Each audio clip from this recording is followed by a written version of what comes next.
Hi, Nay.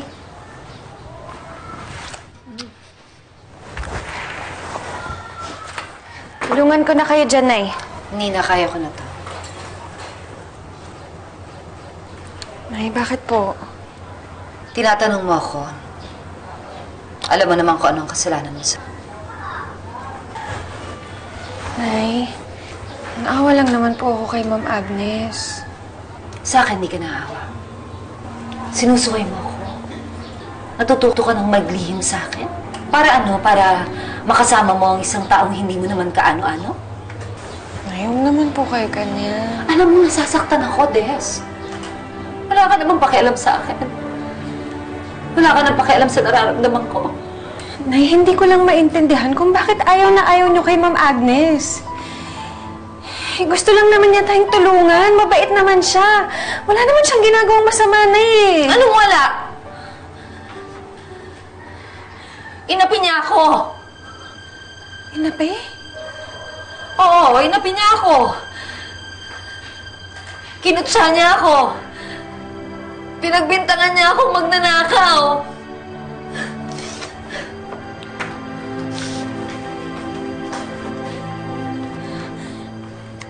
Nay, anong nangyari?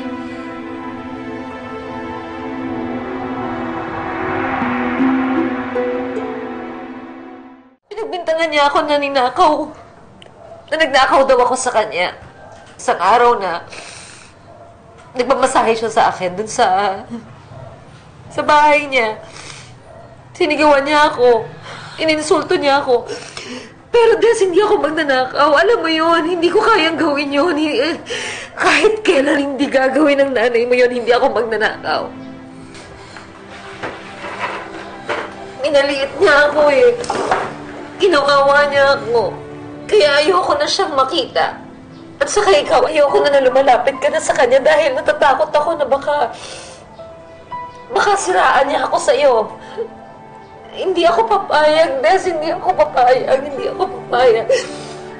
Hindi niya maaagaw yung dignidad ko, yung dangal ko, yung respeto mo sa akin.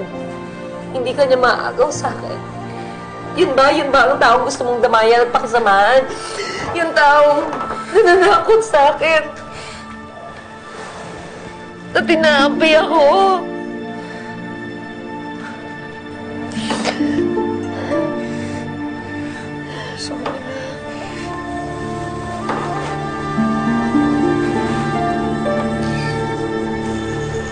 Talaga bang naging malupit sa'yo si Agnes?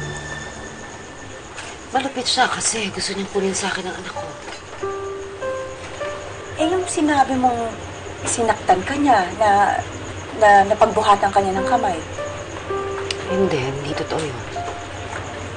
Mabel, Vicky, kahit na anong gawin ko, hindi ko mailayo ang anak ko kay Agnes. Kahit anong ang pakiusap ko, pagbabawal ko kay Des. Wala. Binabalik-balikan pa rin na si Agnes. kaya nga, so ang ginawa mo, nagsinungaling ka, nag-imbento ka ng kwento, ganun ba? Hindi ko na alam ang gagawin ko, Vicky. Naglilihim na sa akin ang anak ko. Pumupunta na siya kay Agnes ng patago. Eh, baka kaya naman ganun dahil yun nga, talagang sila ang tunay na mag-ina. Kaya nga sinisiraan ko si Agnes kay Des para si Des na mismo ang umiwas sa kanya. Eh, sana lang hindi ka mabuko. Eh, paano kung malaman ni Des yung totoo? Na nagsisinungaling ka? Alam kong mali ang ginagawa ko, Vicky. Pero desperado na ako eh. Pero hanggang kailan mo ito gagawin? Hanggang kailan ka magsisinungaling, magtatago? Ano, habang buhay?